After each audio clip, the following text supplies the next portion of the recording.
Então eu orei ao Deus do céu. Neemias 2, verso 4. Observe o modo desta oração. Nós realmente podemos chamar isso de uma oração breve ou uma breve oração. Oração que, por assim dizer, lança um dardo e então está feito. Não foi a oração que bate à porta da misericórdia, toque, toque, toque, mas foi a concentração de muitas batidas em uma única batida forte. Foi iniciada e concluída, por assim dizer, com um grande golpe. Desejo recomendar esta breve oração como uma das melhores formas de oração. Observe como deve ter sido muito curta. Foi introduzida, colocada, imprensada entre uma pergunta do rei e a resposta de Neemias. E como já disse, não suponho que tenha demorado qualquer tempo que fosse apreciável, segundos apenas. Muito provavelmente o rei nunca observou qualquer tipo de pausa ou hesitação, pois Neemias estava em tal estado de alarme com a pergunta que estou convencido de que ele não permitiu que qualquer objeção ou hesitação aparecesse. Mas a oração deve ter sido feita como um elétrico flash, muito rapidamente. Em certos estados de forte excitação, é maravilhoso o quanto a mente consegue compreender em pouco tempo. Você pode talvez ter sonhado e seu sonho ocupou, por sua ideia, 1 ou 2 horas no mínimo, mas é provável, não, eu acho certo, que todos os sonhos terminam no momento em que você acorda. Em um momento, tudo passou por sua mente. Assim como os homens que se afogam ao serem resgatados e recuperados, dizem que, enquanto estavam afundando, viram todo o panorama de suas vidas passar diante deles em poucos segundos. Então a mente deve ser capaz de realizar muito em um breve espaço de tempo. Assim, a oração foi apresentada como um piscar de olhos, foi feita intuitivamente, mas foi feita e provou ser uma oração que prevaleceu com Deus.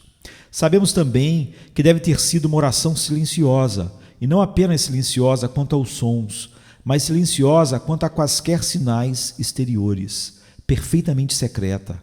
Artaxerxes nunca soube que Neemias orava, embora provavelmente estivesse a 1 metro dele. Ele nem mesmo moveu os lábios, como Ana fez, nem considerou correto nem mesmo fechar os olhos, mas a oração estava estritamente dentro dele mesmo e foi oferecida a Deus. No santuário mais interno do templo, no santo dos santos da sua própria alma secreta, lá Neemias orou. Curta e silenciosa foi a oração. Foi uma oração no local. Ele não foi para o seu quarto como Daniel e abriu a janela. Daniel estava certo, mas esta era uma ocasião diferente. Neemias não poderia ter tido permissão para se retirar do palácio naquele momento. Ele nem mesmo virou o rosto para a parede ou procurou um canto na sala do rei. Não, mas ali mesmo, com a taça na mão, ele orou ao Deus do céu e então respondeu à pergunta do rei. Não tenho dúvidas, pelo próprio texto, que foi uma oração muito intensa e direta. Ele diz: por isso orei ao Deus do céu.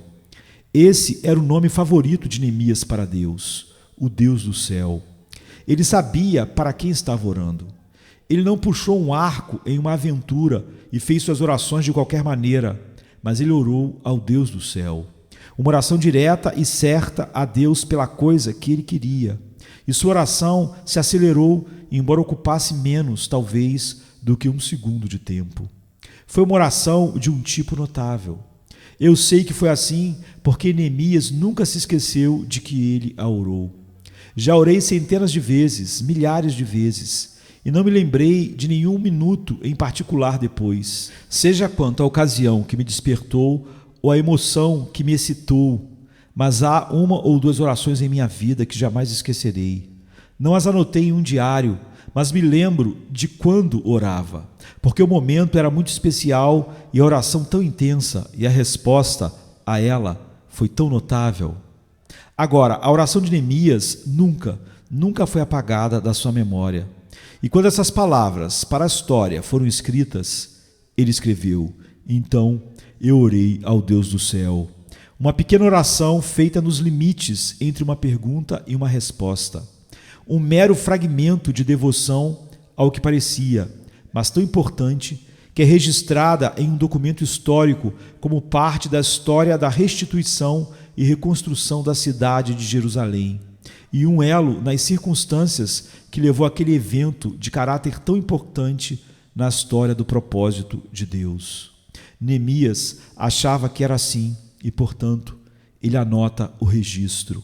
Por isso, orei ao Deus do céu.